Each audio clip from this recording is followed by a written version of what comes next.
Hello everyone, आप सब कैसे हो? आई होप कि आप सब बहुत अच्छे होंगे। तो चलिए, आप बिल्कुल पढ़ने के लिए रेडी होंगे डेडिकेट के साथ। तो चलिए हम अपने टॉपिक की तरफ बात करते हैं। जैसा कि आज हम पढ़ने वाले हैं पेडागोजी का फर्स्ट चैप्टर, यानी जो सीडीपी है हमारी और विज्ञान शिक्षा शास्त्र, दोनों मिक्स क्वेश्चंस आते हैं इसमें। तो हम दोनों पढ़ने वाले हैं, हर एक पॉइंट को समझने वाले हैं। फर्स्ट चैप्टर से स्टार्ट करते हैं, तो हमारे वीडियो में लास्ट तक आप लोग बने रहिएगा, आप लोगों को तभी समझ में आएगा। कुछ टीचर्स ऐसे होते हैं कि आपको सिलेबस बता देंगे, उसका चैप्टर का बता देंगे, सिलेबस बता देंगे, वो थ्योरी नहीं पढ़ाएंगे, डायरेक्ट एमसीक्यू कराने लगते हैं। तो ऐसे में बच्चों को समझ नहीं आता। जब तक आप थ्योरी नहीं पढ़ोगे, आप प्रैक्टिस नहीं कर पाओगे, करोगे भी रट्टा हो जाएगा, क्योंकि अब थ्योरी नहीं पढ़ोगे तो नहीं समझ नहीं आएगा आप लोगों को। और थ्योरी से तो प्रैक्टिस सेट बनाते हैं, वहीं से क्वेश्चन। सबसे वेरी इंपॉर्टेंट है थ्योरी पढ़ना, उसके बाद प्रैक्टिस सेट करो, फिर मॉक टेस्ट लगाओ, तो फिर इजीली रहता है। तो कुछ यूट्यूब में हमने देखा है कि पहले डायरेक्ट सिलेबस बताएंगे, फिर उसका चैप्टर का नाम बताएंगे, फिर प्रैक्टिस सेट करवाने लगेंगे। अरे पहले तो ऐसे पढ़ाओ ना, पहले थ्योरी पढ़ाओ आप, फिर मॉक टेस्ट लगवाओ, फिर प्रैक्टिस सेट लगवाओ, तो सही रहता है। और या कि फिर अगर आप उनका पर्सनली कोर्स लो तो फिर थ्योरी के साथ वो देंगे वीडियो, नहीं तो आधी अधूरी बताते हैं। ऐसे में किसी भी बच्चे को कन्फ्यूजन नहीं करना है, पर अगर आप बताओ तो एकदम पूरा क्लियर बताओ, सटीक बताओ। तो चलिए हम फर्स्ट चैप्टर से पढ़ने वाले हैं। पहले हम थ्योरी पढ़ेंगे, उसके बाद हम फिर प्रैक्टिस सेट करेंगे, फिर मॉक टेस्ट भी लगाएं। तो चलिए लेट्स गो, हमारे वीडियो में आप लोग बने रहिएगा लास्ट तक। और अगर आप वर्ग 1 और वर्ग 2 की तैयारी कर रहे हैं तो कमेंट ज़रूर करिएगा।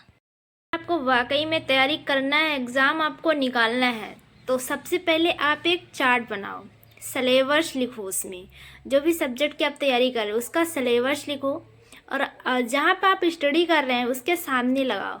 मतलब जब तक आप ये नहीं क्लियर करोगे कि हमको आज आज कुछ भी हो, हमको ये चैप्टर ख़त्म करना है, पढ़ना है, तो आप उस सही डायरेक्शन में जब तक नहीं चलेंगे आपका सिलेबस नहीं ख़त्म होगा, क्योंकि सिलेबस बहुत बड़ा है। सिलेबस नहीं ख़त्म हो सकता जब तक आप सही डायरेक्शन नहीं पकड़ेंगे, कॉन्सेप्ट नहीं करेंगे क्लियर, और जब तक ये मन में दृढ़ नहीं रखेंगे कि हमको आज ये चैप्टर ख़त्म करना है, इसका प्रैक्टिस सेट लगाना है। आप इस स्ट्रेटजी से चलेंगे तभी आप कर पाएंगे। तो चलिए, टाइम बहुत कम है आप लोगों के पास, तो हम चलिए अगले टॉपिक की तरफ बढ़ते। तो चलिए आज हम पढ़ेंगे साइंस पेडागोजी, यानी विज्ञान शिक्षा शास्त्र मनोविज्ञान। तो ये जो अगर टीचिंग की तैयारी कर रहे हो तो लोगों को बिल्कुल पता होगा, वर्ग 1 वर्ग 2 या 3 जो भी तैयारी कर रहे हैं बच्चे टीचिंग की, तो उनको पता होगा कि साइंस पेडागोजी और सीडीपी ये हमारे दोनों मिक्स क्वेश्चंस आते हैं पेपर में। तो ये कितना इंपॉर्टेंट है हमारे लिए पढ़ने के लिए, क्योंकि 15 नंबर का ये, 15 नंबर का वो सीडीपी आती है।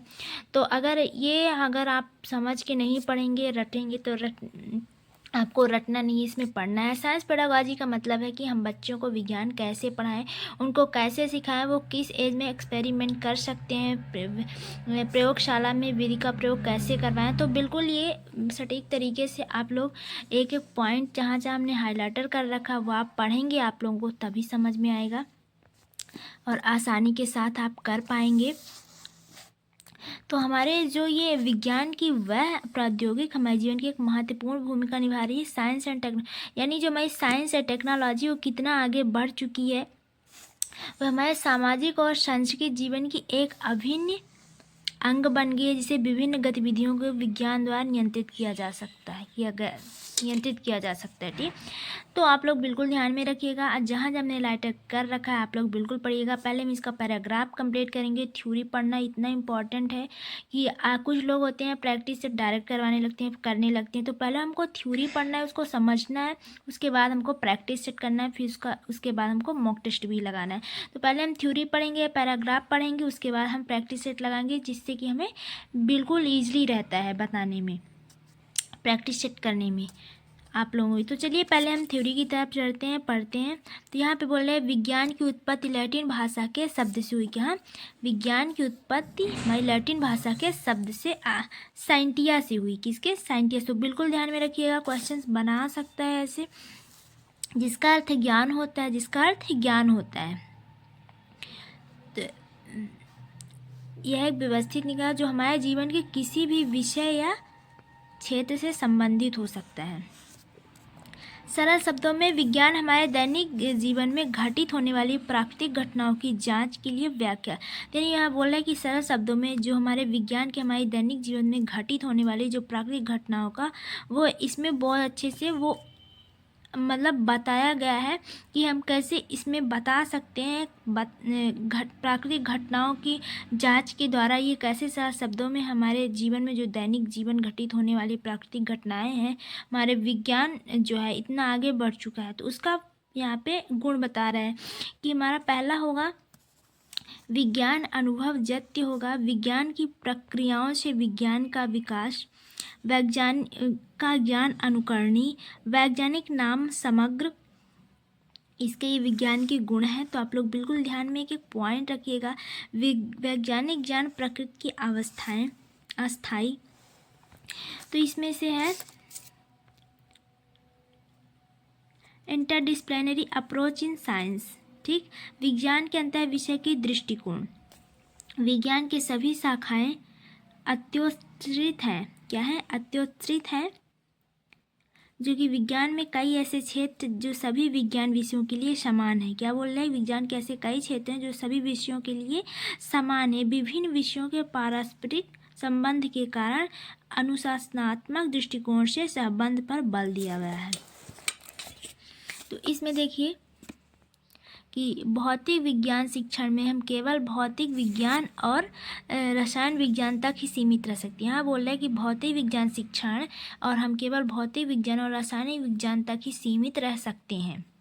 लेकिन जो हमारा साइंस है, विज्ञान शिक्षा शास्त्र, वो इसमें से अन्य विषयों के तक जोड़ा जा सकता है। संबंध करना, यह रटने वाली स्मृति और कृत्रिम शिक्षा से बनाई हुई से बचने के लिए सीखने वाले वातावरण, यहाँ पे बोल रहे हैं हम कैसे सीखें इसको, कैसे मतलब रटने वाली चीज़ों से थोड़ा स्मृति याद की बनाई हुई चीज़ों से बचने के लिए सीखने वाले वातावरण से के साथ इसमें विज्ञान शिक्षण एक अंतर्दृष्टिकोण के रूप में जाना जाता है। क्योंकि हम विज्ञान से हम सीखते हैं ना, एक्सपेरिमेंट करते हैं, प्राकृतिक घटनाओं को मतलब देखते हैं उससे। तो यहाँ पे यही बोल रहा है कि वो रटने तक के सीमित रह सकते हैं। और विज्ञान शिक्षण शास्त्र से यहाँ पे बोल रहे हैं कि अंतर विषय दृष्टिकोण पर 3 शीर्षकों के तहत चर्चा की जा सकती है। पहला हमारा विज्ञान विषयों पर आपस में संबंध, विज्ञान एवं सभी अन्य स्कूलों से संबंध, विज्ञान की सभी पर्यावरण से संबंध। तो यहाँ पे हमारा है एम्स था आप टीचिंग साइंस, विज्ञान पढ़ाने का उद्देश्य। हमने जहाँ जहाँ पे हाईलाइट कर रखा है आप लोग जरूर देख लीजिए। पूरी प्रक्रिया विद्यार्थियों के इन्हीं उद्देश्यों और निर्देशित करती है। पूरी प्रक्रिया विद्यार्थियों के इन्हीं उद्देश्यों से निर्देशित करती है। ये उद्देश्य पाठ्यक्रम पाठों और विषयों के सामग्री द्वारा, यहाँ पे बोल रहा है कि बच्चों को इनका साइंस का ये उद्देश्य है विज्ञान का कि पाठ्यक्रम और पाठों और विषयों के सामग्री से ही बच्चों को सिखाया जा सकता है, पढ़ाया जा सकता है, समझाया जा सकता है। इसके 3 चरण होते हैं। क्या? इसके 3 चरण होते हैं, प्राथमिक चरण, द्वितीय चरण, तृतीय चरण। तो यहाँ पे देखिए शिक्षा का प्राथमिक चरण और विज्ञान शिक्षण का उद्देश्य, प्रेक्षण शक्ति का विकास और प्रशिक्षण, भौतिक और सामाजिक वातावरण के बीच का संबंध, ज्ञान, चरित्र व्यवहार के संबंध में उद्देश्य, सामुदायिक स्वच्छता की आदतों पर विकास करना, व्यक्तिगत, पारिवारिक और जीवन में विज्ञान का महत्व। तो आई होप कि आप लोगों को बिल्कुल समझ में आया होगा।